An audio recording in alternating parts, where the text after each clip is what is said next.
Good afternoon, everyone. I just want to check in with the staff real quick to make sure that I'm audible before I keep going here. Melanie, are you hearing me loud and clear? Loud and clear. Excellent. Welcome, everyone, to the first Student-Centered Learning Research Collaborative Seminar for 2017. My name is Eric Toshalis. I'm the Research Director at Jobs for the Future, where I lead the efforts of the fantastic team I get to work with, involved with the Students at the Center initiative and the Student-Centered Learning Research Collaborative. We are absolutely thrilled today to be bringing to you one of the leaders in the field, particularly as it concerns competency-based education. I will introduce Paul in a moment. We are also delighted to have on our call today, serving as curators, our 9 Students at the Center Distinguished Fellows. They will be featured later in this webinar this afternoon. Before we start here, I'd like to remind people that we are going to be recording and posting this session for later uploading onto the hub so that larger audiences can access it if they weren't available at this particular slot of time in the afternoon. So please keep that in mind. Real quick, just a word about this series. On every odd numbered month, so January and March and so on, we have an hour-long Student-Centered Learning Research Collaborative Seminar that is public-facing, and those are basically designed to capture, to curate, and to catalyze student-centered learning research and implementation for multiple audiences, particularly those that are closest to those that are service providers, systems-level leaders, or educators that are in schools. We will work with researchers, we'll work with policymakers, we'll work with educators, we'll work with systems-level leaders to help us make sense of a very scattered and complicated field to help move student-centered learning closer and closer and closer to large-scale implementation. That's the purpose of these meetings. We hope to inspire conversation and to give you some tangible takeaways for how you might think about this research and this work in your neck of the woods. So with that, just a brief overview of how the seminar will go today. We'll start out with a presentation by Paul Leather, whom I'll introduce in a moment. After that, he'll kick it over to one of our distinguished fellows who has some insights about some of the work that Paul will be referencing, and we'll introduce her when that's appropriate. Then we'll be doing connections and questions from the distinguished fellows. These will be drawn primarily from their own experiences as policymakers, systems-level leaders, researchers, and practitioners. And from there, the distinguished fellows will be curating the questions and comments that will be sent to us in the chat function that you'll see at the bottom of your screen. So we're actually calling on our distinguished fellows during this call to do the work that they're doing over the course of their 2-year fellowship, which is to really capture what's happening and the thinking and the meaning-making that's happening in the field and help translate that for the audiences. In this case, we'll be translating it back for Paul for him to then respond to live today. We'll finish up with some conclusions and some additional resources, and then that will be the end of it. That's how it will go today. With that, I would like to introduce Paul Leather. Paul Leather has been the Deputy Commissioner of Education for the state of New Hampshire since April of 2010. He has 3 decades of experience, significant background in education, counseling, administration throughout New Hampshire.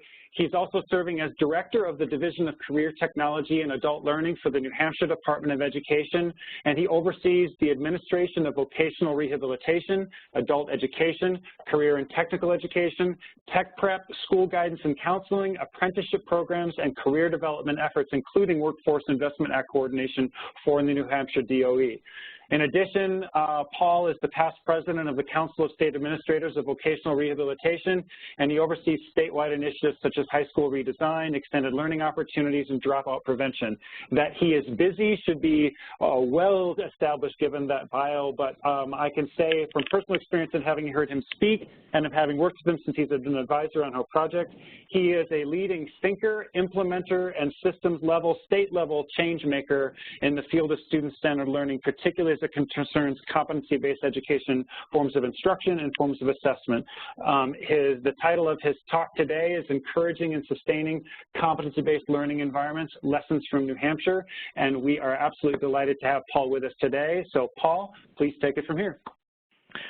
Well, thank you, Eric, and thanks for reading all the way through my my bio there. I'm going to have to cut that back down, I can see, and I do have to say also I thank you for saying I've only been involved in this for 3 decades, and you might want to double that, but that's all right. But in any event, I've been around for a few years, as some of you may know, and some decades ago I was a transition counselor for students with disabilities, working with students who I found were really not served tremendously well by our educational system, and in some cases not really served at all. And this caused me to think deeply about how K-12 education can and should be more customized and better prepare students for college and career. This really led to several efforts around school-to-career systems change grants. Some of you may remember those in the late 80s and 90s, which really ultimately led us to a 20-year competency education journey, where the ideas and definitions of what we now call competency education and student-centered learning really emerged and developed. And from all of this, we've really started to identify lessons learned along this journey, really by taking a look at where our failures have been as much as our successes. So here's lesson number 1, policy and practice, and I'm sure we all remember this song, best made known by Frank Sinatra in 1955 in his dramatization of Our Town, a play by Thornton Wilder, which is largely based on his experiences in Peterborough, New Hampshire. But my point here is obvious, I think. Policy and practice must be developed together and not separately. And we really learned this the hard way in New Hampshire.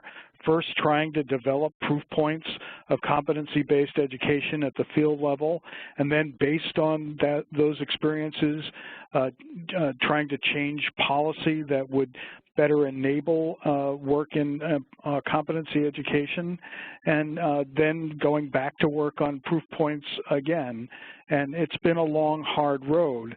And it's only through looking to do both simultaneously, and while doing that, to create incentives through policy and practice for change, where we've been able to start to scale our work over time. And I'd like to talk a little bit about how that involves listening to the field as it relates to developing policy. To illustrate this, let me tell a quick story.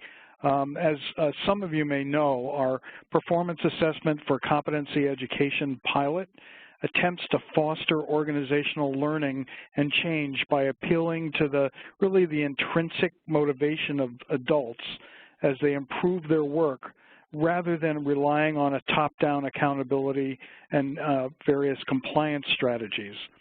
It was just such a discussion held within the confines of the state's accountability task force in 2014, where the idea for PACE actually was born. The group, made up of superintendents, curriculum supervisors, teachers, association chapter directors, and others, weighed in on the idea of moving to a new kind of accountability system, which was more in keeping with competency education. And a then superintendent of schools, a woman by the name of Chris Rath of the Concord, New Hampshire school district, turned to me and said in no uncertain terms, "You know, Paul, we can't take on something this innovative without you providing us some space to innovate. With the Common Core, Smarter Balanced, and other efforts all being implemented this year alone, our educators are overburdened as it is." And so after some discussion, the group agreed to the idea of advancing a pilot to include volunteering districts where Smarter Balance would be implemented in grade spans, elementary, middle, and high school, and a bank of complex performance tasks offered in intervening years. In this way, the idea of space to innovate was injected into our accountability system, and the decision was made by a group of educators, including field leaders, technical experts, and department staff.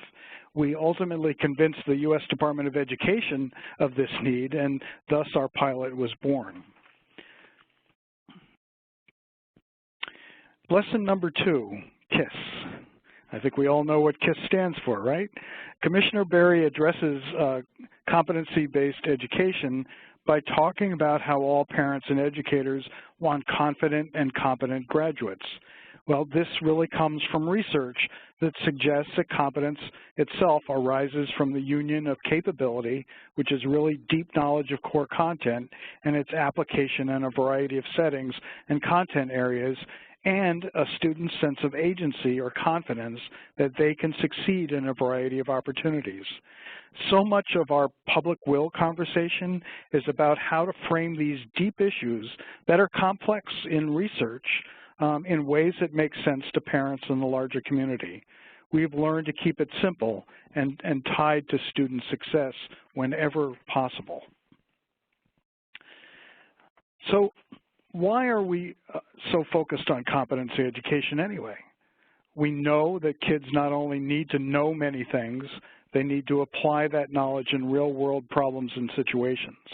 And to do this, they need educators who are prepared to support them over time as they need, when they need that support. If we can do this, we can in fact help many of our students reach their goals, and even better, they can learn to be learners, able to solve the problems that come before them on their journey, regardless of their natural talents and abilities. So in this way, we have pretty simply defined our theory of action in a way that moves away from the no child left behind shame and blame model and paves the way for a system that is more internally organized. So lesson number 3 is that theories of action and change really do matter. And it's not always a simple way of thinking about it. And sometimes a more sophisticated theory of action and change is really necessary. Here's a theory that we negotiated with HMRO, which is the national organization who is working on New Hampshire's comprehensive evaluation of our PACE pilot. What you see in the chain of goals, actions, and expectations here is that comprehensive systems change involves all levels: students, parents, teachers, administrators, technical advisory consultants, the state education agency, legislature, U.S. Department of Education even, all need to play their part, and that this necessitates a theory of action that enables and encompasses all levels of change, from the classroom to the school, to the district, to the networks of districts, to the state. These are essential for the overall system of change to be effective. It's a part of what we're calling reciprocal accountability, which I will get to later in greater detail. When New Hampshire thought about building out our system, we wanted to stay true to our core values and in terms of learning. We wanted to make sure that deep, rich tasks for students were at the center of the work, and that content, educator capacity, and student engagement was in the service of deeper learning. We also wanted to hold to our longtime commitment to a competency-based system where the larger system supports educators engaged in local innovation as our driver, and that the overall system needs to be integrated and coherent in order to fully engage all stakeholders in moving forward. It is here where we hold to the idea of an internally driven theory of change. So here you can see that our goals at various levels are coherent and aligned, and again, necessary for success in accomplishing large-scale change. A corollary to this is Richard Elmore's conceptualization of the instructional core and how it really demands an internally driven system. The maxims in the theory of the instructional core are found in the left column. There are only 3 ways to improve student learning at scale. You can raise the level of content, you can increase the skill and knowledge of teachers, and you can increase the level of students' active learning. And what this means is that deep change can only be driven by the folks most impacted by that change, and that accountability and assessment and improvement must ultimately be owned and actualized by teachers and students, who are the ones who are most closely connected to the change that we're looking for in terms of student learning. So lesson number 5, caring people matter in a student-centered model. I mentioned earlier reciprocal accountability, and we see this very much tied to a student-centered model. Again, Elmore's definition of reciprocal accountability is captured by this statement. Accountability must be a reciprocal process. For every expectation I have of you to perform, I have an equal responsibility to provide you with a capacity to meet that expectation. This means that we need to have internal alignment between an individual responsibility in a school by teachers and leaders that connect with the expectations of the entire faculty, and then in this way there is a common understanding of how we are holding ourselves accountable in an internally driven system. This, of course, requires leadership capable of creating and sustaining cutting-edge improvement, as well as a flattening of the organization to identify and empower those capable of innovative leadership and a need to see things from a kid's point of view, particularly a kid who is disenfranchised. So I can talk about how New Hampshire has realized these 6 learnings. This is a slide that was used last week in a presentation I did with Chris Sturgis and David Roof for iNACOL. We have deepened our work through supporting leading districts and schools and creating a system for scaling our work through the PACE pilot. Simultaneously, we have broadened practice to be greater than simply mastery-based learning from Bloom's research to a more student-centered approach with personalized learning and anywhere, anytime learning. We've done this by a coherent approach of policy supports, making competency education an expectation, as well as building a multi-tiered system of supports for the instructional core going on in each of our schools and districts, supporting anywhere, anytime learning through creating options for extended learning opportunities like community-based, place-based learning and internships, as well as highly robust student-centered online learning environments through our Virtual Learning Academy charter school. We need to create systems that are closer to the ground, and we've done that through our New Hampshire Learning Initiative, led by current educators, advancing multi-aged, customized classroom environments through our No Grades, or NG2 initiative. Advancing a broadened level of student expectations through our work with work study practices based on the developmental framework for essential skills and dispositions created by David Conley at EPIC and now overseen by the Center for Innovation in Education at the University of Kentucky, and perhaps most importantly through an entirely reconceived system based on our work with performance assessments of competency education, or PACE, for which we have been recognized nationally. I'm sure you have all recognized that I'm speaking here mainly from the perspective of the larger system and moving big change across many schools and many districts. I want to stop here, though, and ask that Kim Carter, who really was one of our truly great New Hampshire pioneers of this work at the local level with one school and one student at a time, she was really one of our very first proof points in this larger work with her work with MC², both in Monadnock and now in Manchester, and as well as a highly regarded technical advisor to our work and the work in our schools. I would hope that she could share her thoughts as to how she has done this and made competency education a reality in her schools. Thank you, Paul, for that nice introduction. Can you all hear me okay? Sound great, Kim. Thank you. Great. Thanks. I actually would like to harken back to a statement you made, Paul, at the Regional Education Lab meeting in October, because I think it is the heart of the work that needs to be done and how the work gets done. And you had made a connection about the connection between student agency and student performance and teacher agency and competency, and the impact of that on student performance and student judgment, and the role that teacher professionalism plays throughout all of this. And I think that connects to the quote that you had from Richard Elmore: the deep change can only be driven by the folks who are most impacted by that change. The adults who are facilitating the system, who are making the system work, who are growing and developing the system as we learn what competency-based and personalized learning looks like in the classroom and at that street-level altitude, need to themselves experience being in a competency learning system, to know what it's like to have their learning be personalized and be connected to expectations that have statements of competency and proficiency.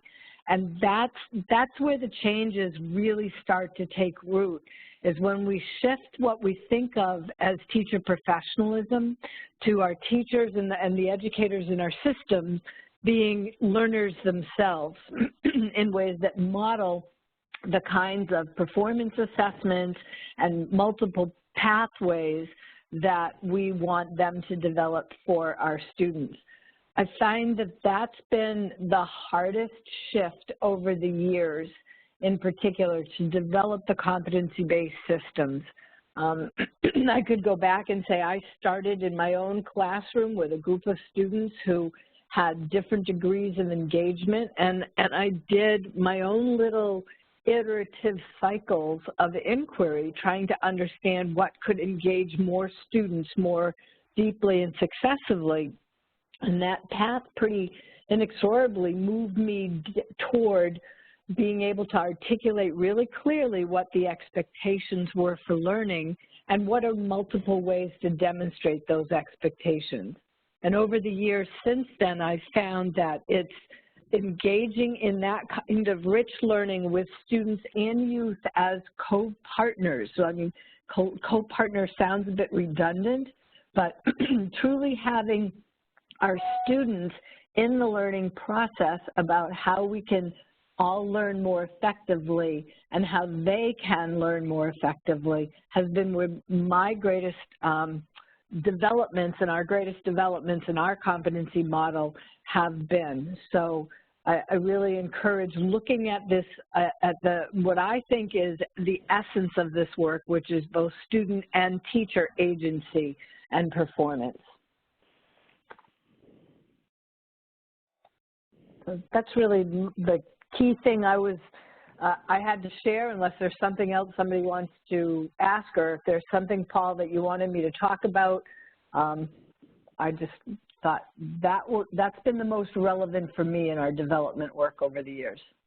I think, Kim, you've gotten to the heart of the matter. Absolutely. You've essentially defined and described the instructional core in the way that makes sense in competency education. Paul, if you're ready, I'd like to shift over to getting a chance for our fellows to ask some questions. They've already posted several in the chat function down there that I think are really worth highlighting here. So with that, I'd like to just introduce our Students at the Center Distinguished Fellows. The Nellie Mae Education Foundation, with their significant anchor funding and their thought leadership, helped us to identify 9 leaders in student-centered learning throughout the region, and these 9 you see pictured in the slide here. They are a broad mixture of policymakers, practitioners, and researchers who bring significant life experiences, professional experiences, and insights into how this work can be brought to scale, expanded, and how we can make meaning of a rather scattered field. And what I'd like to do now is to ask them, we've got some questions from Arthur and from Lori and from Michelle. I think moving forward here, it's best to, if I call on you, since you've already posted a question, make sure you unmute yourself and then ask that question. We'll give Paul a chance to respond, and we'll keep doing that for several minutes here and then transition into polling from the rest of the chat functions there and the people, the attendees that have chimed in. So make sure you unmute yourself. Arthur, I'd like to go with one of your 2 questions first. If you choose one of those, unmute yourself and let us know, that'd be great. Can you hear me? Yes, you sound great. Excellent. Well, first, thanks, Paul and Kim, for sharing with us. And I'm really interested in many aspects of the presentation, but I'd like to hear a little bit more about who is actively learning these lessons from New Hampshire. Are there other states that are involved in major change in competency-based education that seem close to implementing it on a large scale? And if so, do you see any significant differences in the approach they're taking towards the goal of widespread competency-based education? Well, yes, I think that through the New England Secondary School Consortium, a number of states in New England now are attempting to scale competency education, or they may call it something else like proficiency-based education or learning, or even mastery-based learning, which is what they call it in Connecticut. But I would say that perhaps the significant difference is they're spending less time on policy related to accountability and compliance and more time on essentially development work, really developing educators and helping support schools in making big change. So that's been kind of a hallmark of the New England Secondary School Consortium model. They have a rubric for change that they ask schools to work on, and they support them through professional development as well as through technical assistance. However, our belief has been that ultimately our accountability system has to change because there are some elements within the standard accountability system that's been in place that hold folks back from advancing a more student-centered, personalized, competency-based system. And so that's why we've applied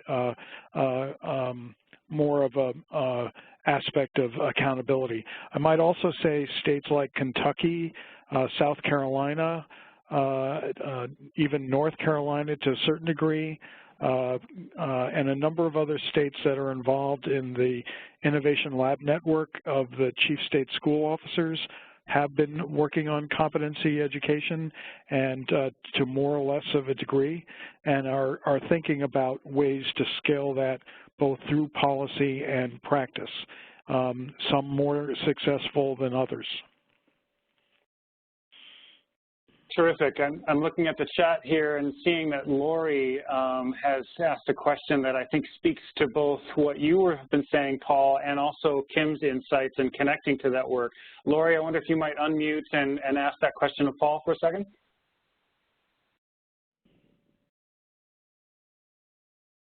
Lori, are you there? Let me ask it for Lori in the case that she has audio problems. So her question, Paul, and then Kim, you might want to chime in here a little bit too if you know, what has been done at the state level to support these needed shifts in leadership and in teaching? For example, are there teacher and leader prep program changes that have been instituted in order to support the kinds of belief changes and structural changes and technical changes that are needed to really make competency-based learning structures successful? Thanks, Eric. Oh, sorry. Hi, Lori. So did you want to add anything, Lori? No, that's it. Thanks so much, Paul. Okay. So we have provided both professional development as well as technical assistance support to schools and districts in a series of tiers of engagement in our work. The first tier is really supporting implementing competency education, developing competencies, implementing competency education in the classroom, looking at grading structures, really trying to advance a more personalized learning environment and a student-centered learning approach.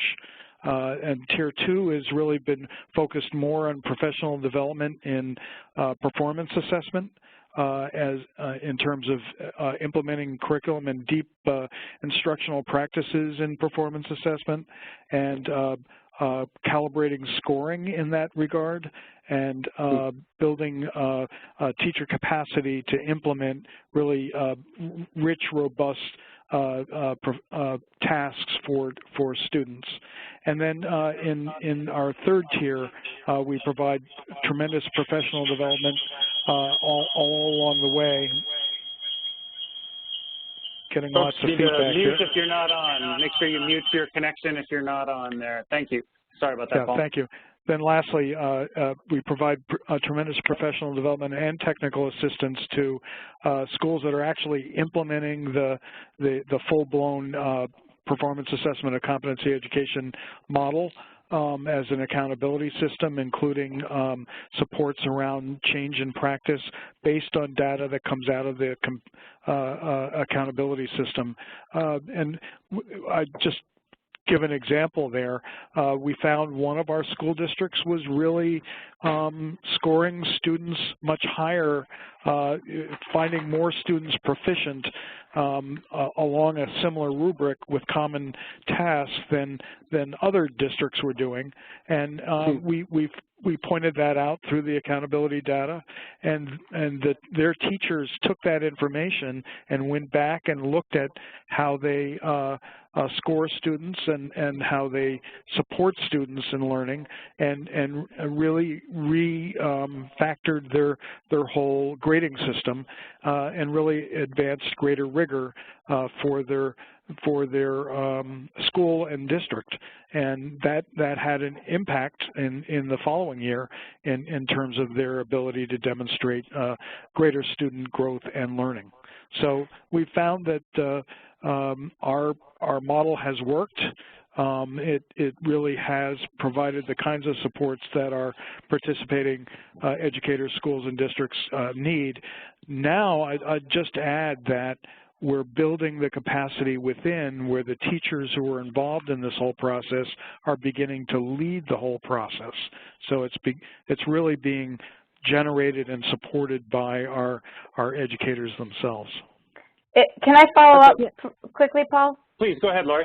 Yeah, so so it sounds like you're doing a lot of work with district teachers who are already working in the systems and principals and leaders who are already working in systems. And what I'm wondering about is how you're seeing people coming up in a pipeline, either new principals or new teachers or any work that you at the state level might do authorizing teacher prep programs and leadership preparation programs to build some knowledge base for change there. Have you seen a need for that, and is there work being done in that area?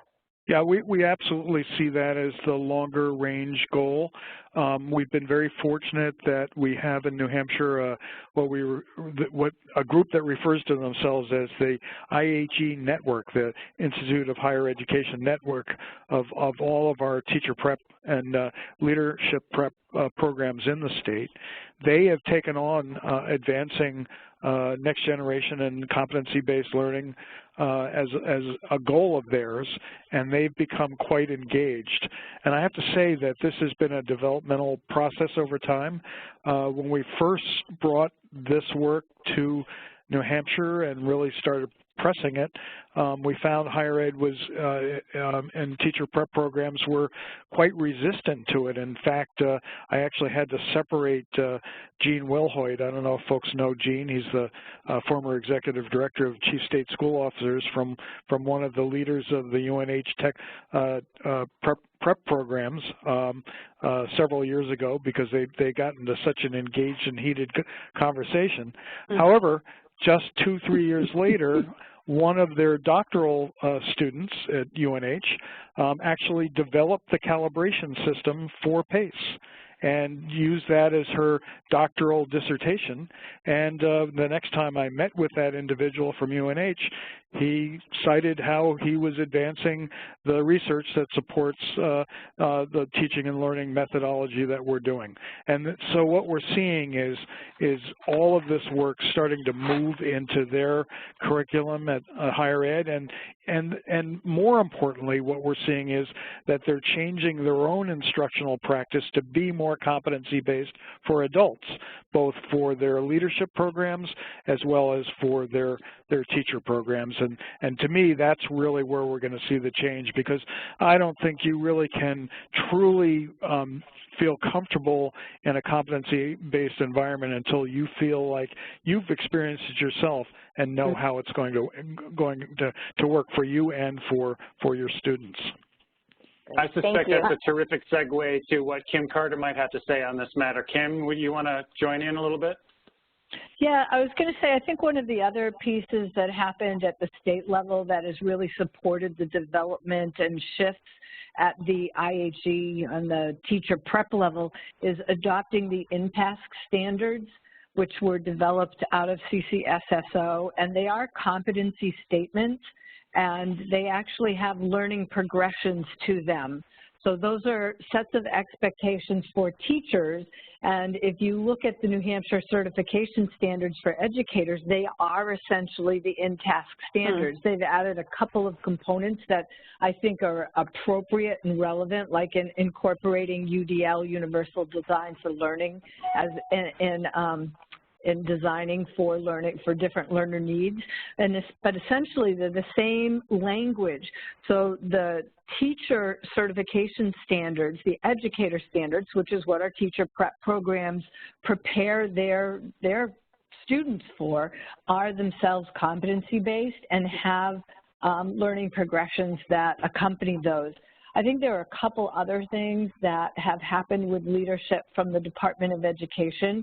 I think the IHE network itself has developed with a lot of leadership and support from the Department of Education, but there's also been a growing professional learning community across the state that's been facilitated both online and through a summer education summit, where increasingly, as Paul indicated, the presenters are the people who are doing the work. So they come together and share their work, get feedback from each other on their work, and deepen and improvement and improve their work. So I see evidence of the application of the whole idea of improvement science that Tony Bright talks about being embedded in this theory of change. But I think one of the things that we've found over the last 10+ years is that there are a lot of moving parts. So how your teacher prep program is approved, and that approval process is related to other pieces, or how facilities are approved. There need to be a lot of conversations across what used to be silos. And I think Paul has been the pivot point for facilitating the very conversations that need to take place, simply out of his sheer persistence and commitment to supporting this change. It's important to have that persistence and commitment. I think some of those researchers out there might know that as grit, and many of us who are trying to push these things forward, that's a key factor we need to possess in order to keep the ball moving here. So I'm seeing a thread between a couple of the questions here that are being posed by the distinguished fellows. I want to start with Michelle Pulick's question here, because I think it leads very well to Lori's follow-up question and to a question that Frank LaBanca has posed here. So I'll start with Michelle. Michelle, could you unmute and ask your question there, please? Hi, this is Michelle Pulick from Hartford, Connecticut. My question is, going back to lesson number 1 that you talked about, and I think it's so true, and we're actually experiencing this here in Connecticut now. You talk about implementing policy and supporting practice at the same time, but based on what you've presented and what I know about New Hampshire and how they got to where they are, it seemed as though the state level was really, they served as the drivers of the policy change and the shift and the supporting of the practice. In Connecticut, mastery-based learning for us, it's a little bit different. It's more of a grassroots effort. There's a number of efforts through the Connecticut Association of Public School Superintendents and districts that are involved in this work, the League of Innovative Schools, the Superintendent and District Leader Community of Practice on Mastery-Based Learning. We have a number of laws that have been put in place, such as the Act on Unleashing Innovation in Connecticut Schools, new graduation requirements and so forth that really open the doors for districts, but it is not I hate to say, but not a priority at the state level. As a matter of fact, I'm going to quote the new strategic operating plan for the State Department of Education that talks about high expectations for every student. And the action that's listed related to this is support the implementation of mastery-based learning in local school districts electing to make the transition. So could you speak a little bit about, how do we push forward as a state when most of the energy and efforts are really coming from that district grassroots level, and some other organizations certainly that are putting out some supports as well? Could you talk about that, your recommendations, and also any tools that help districts to determine their level of readiness and where to begin? Yeah, so I think you've kind of captured the circumstance there, and I think to some degree Connecticut is a bit unique in that it is, I think many of us have recognized that state-level associations as well as district-level folks have been driving change as much as the State Department, maybe more than the State Department has. I think that in fairness, I would congratulate actually Connecticut and I'm talking about the State Department now, for not trying to mandate the change. What we found pretty quickly is every time we mandated something, the pushback was greater than the movement to change. And it was only as we created systems that were voluntary, where folks chose to become a part of it and created incentives through either professional development or other more direct incentives, that we found that folks would join in. And I would just say, though, that where the focus might want to be is the network of teachers and other folks involved in the process talking with one another. What we have found in our PACE effort is that I can present, or others can present to superintendents, over and over again. But when the superintendents start to hear from their teachers that, they're doing something really interesting over in this district, and we should be doing that, that moves them much more quickly than the State Department saying, let's go.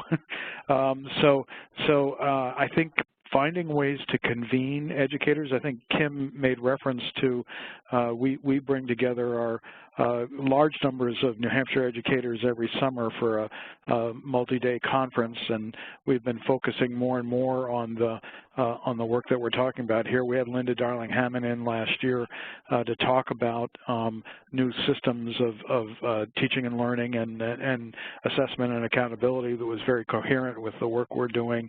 And then we brought in educators from Wisconsin talking about personalization, and we had teams of educators there from all across the state, and they were learning from one another, as Kim mentioned. And but even more than that, teachers talk to one another.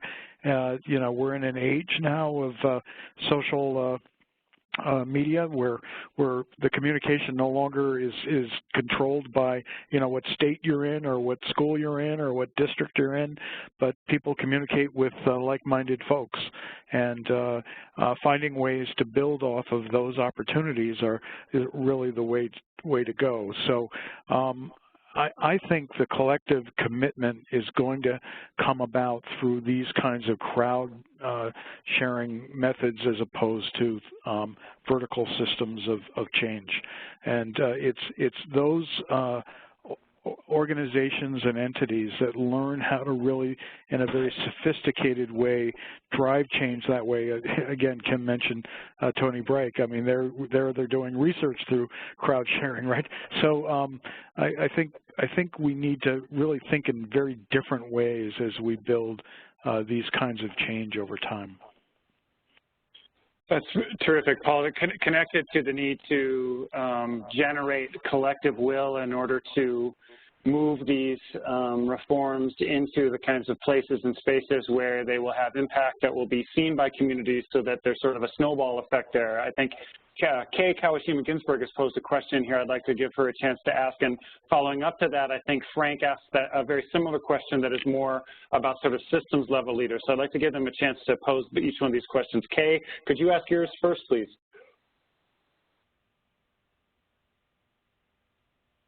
and it might take a second here. Let me give you a second to pose a question. You might have to unmute yourself, Kay, if we're not hearing you, because we're not hearing you yet. Sorry about that. Can you hear me now? Oh, we got you. Yep. Sorry about great. that. I'm muted in one place and not the other. Thank you so much, Paul, and everybody who asked the question, and the response has been great so far. So my question is actually pretty related to Lori's and others who sort of talked about the leadership pipeline in teacher education.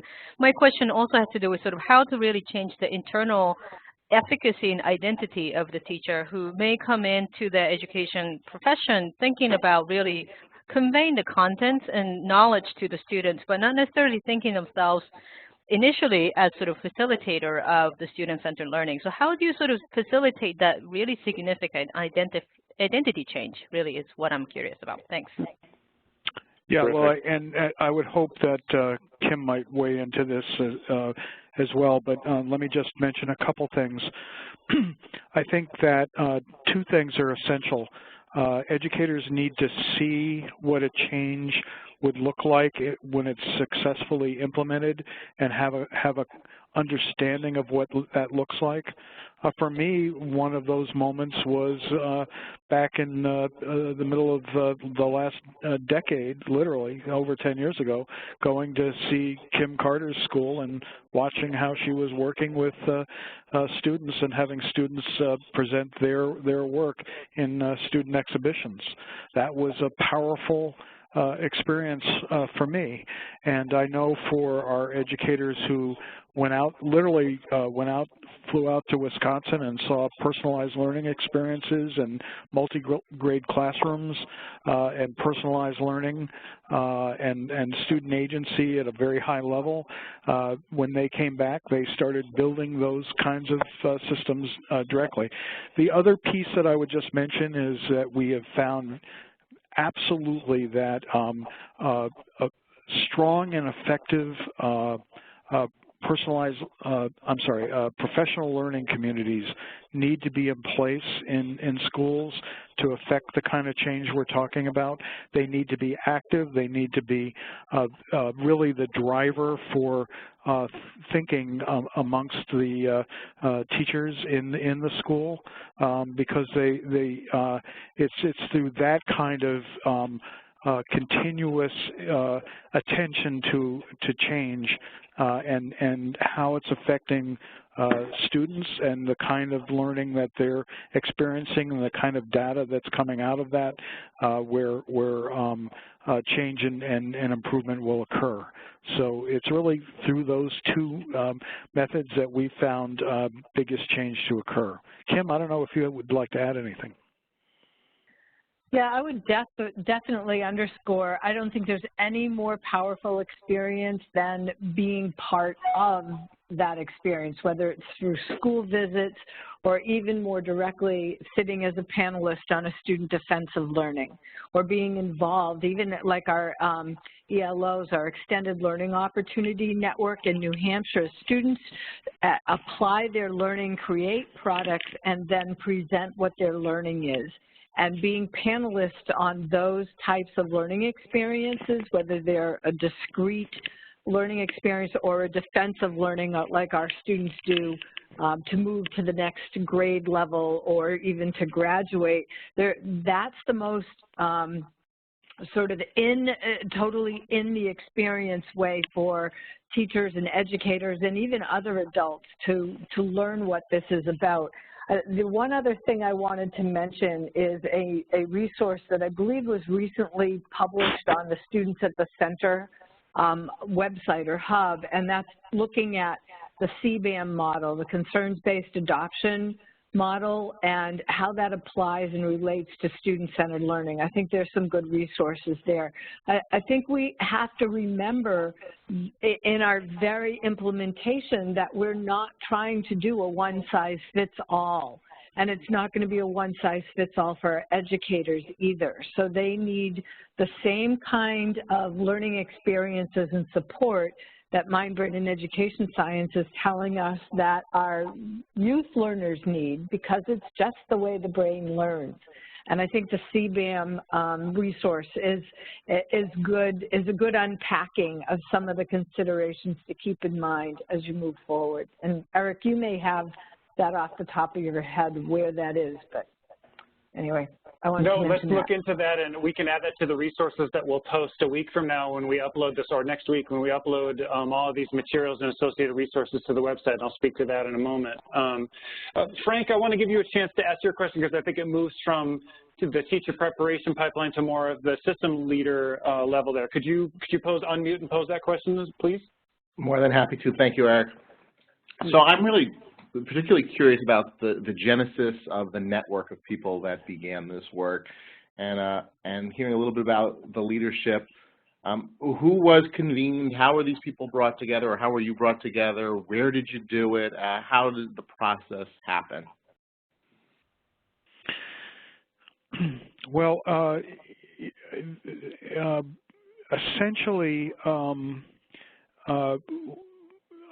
just talk about our outgoing commissioner here for a second.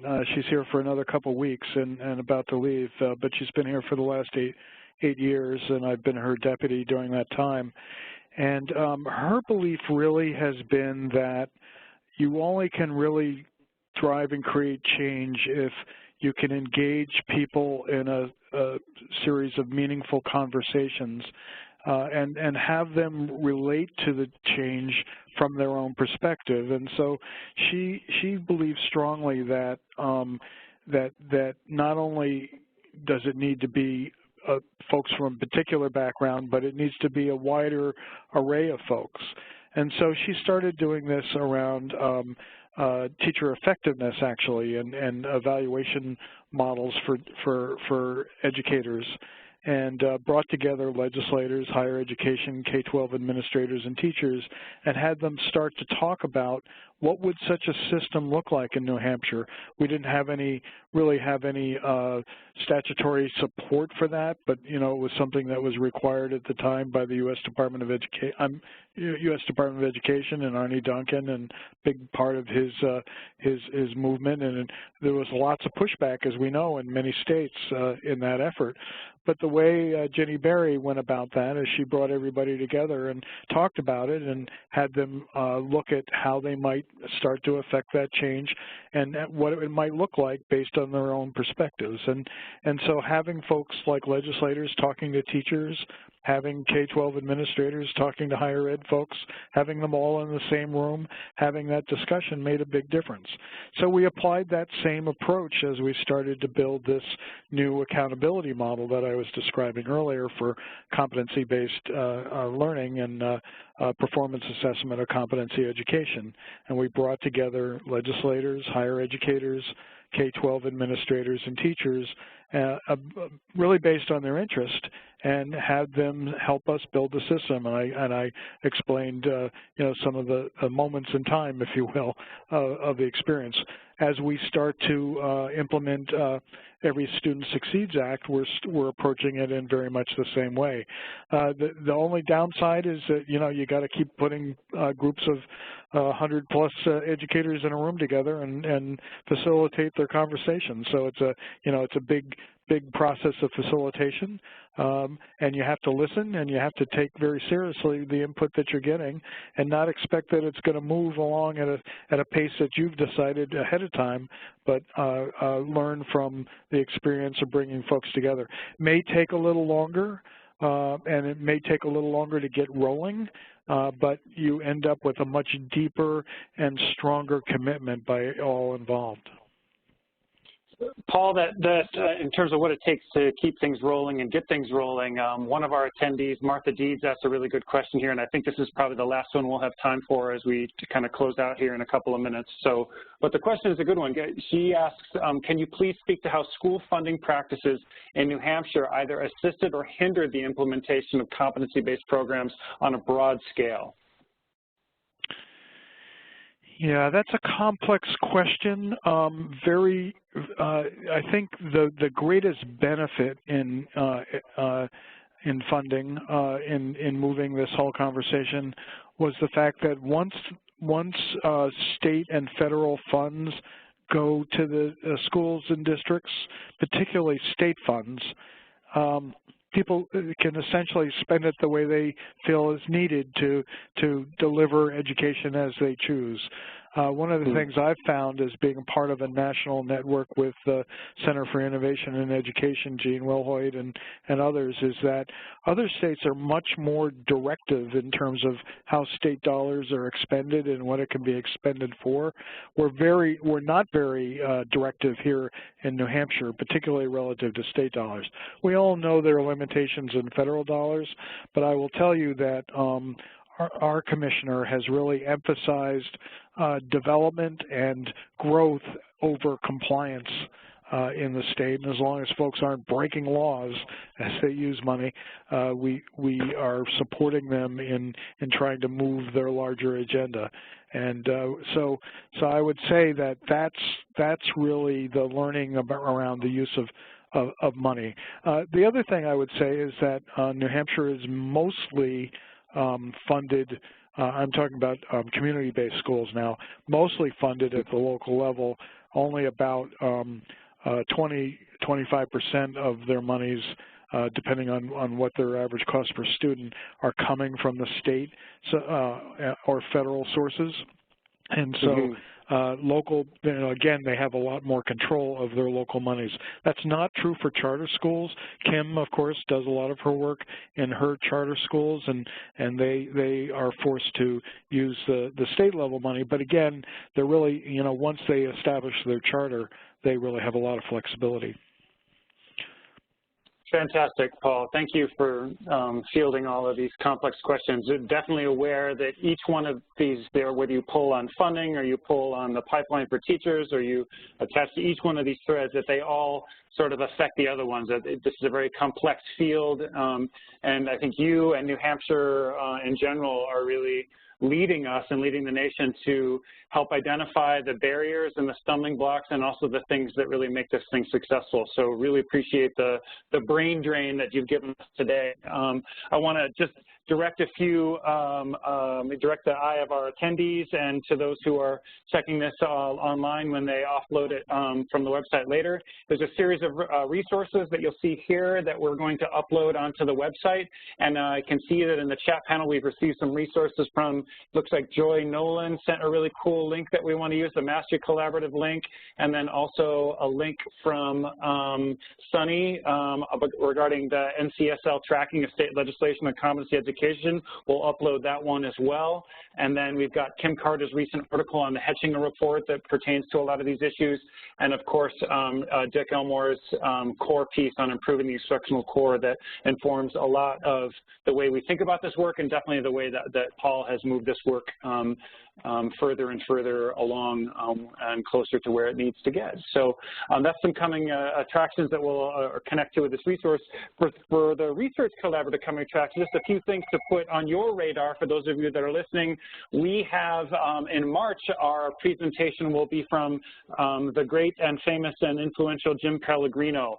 He will be speaking about many of the things that were surfaced at our most recent liftoff meeting, where we had hundreds of people in attendance from across sector thinking about student-centered learning. Jim is the co-director of Learning Sciences Research Institute at the University of Illinois at Chicago. He's done a lot of work in this field for years and years and years, and watching him think through and engage the audience and the problems they were posing was a real treat. He's going to be bringing some of that insight into the conversation that we'll have on Thursday, March 16th from 4 to 5 at this pretty much the same time slot.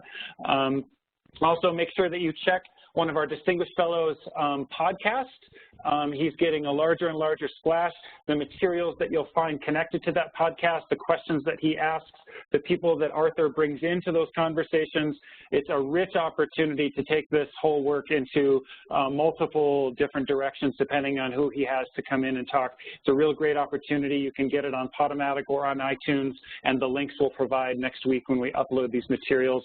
Another couple highlights, we are meeting together, all of the research teams and the research collaborative members, which will include JFS staff and our primary funders, which are the Nellie Mae Education Foundation and the Overdyke Family Foundation. We'll be meeting with all of the Distinguished Fellows in May to deepen our engagement with this work and to push some of the research agendas to be more and better translated for multiple audiences. That will be the major heavy lift of our work in May, and we'll be looking for a big, huge splash meeting in the summer or late spring of 2018, where the culmination of this 2-year research project will be made much more public. With that, I want to thank the presenter today, which obviously a wealth of insight. Really appreciate your time and genius here, Paul. As always, we consider you a friend of student-centered learning and an innovator and a change maker, competency-based education, and we're really grateful that you shared your insights with us today. I want to thank the distinguished fellows for the questions they posed and the curation of the other questions that were on there. Please, all of you listening today and listening online, please contact us at the Research Collaborative with any questions or requests or comments. It's an open door. We're trying to engage all stakeholders in the field, and we're serious about that. The email is rcsubmit@jff.org. We'd love to know what you think. Thank you for attending. Look for more stuff on the Students at the Center Hub coming up soon, and have a terrific weekend. Bye-bye. Okay, I'm done, Dylan. I'm done.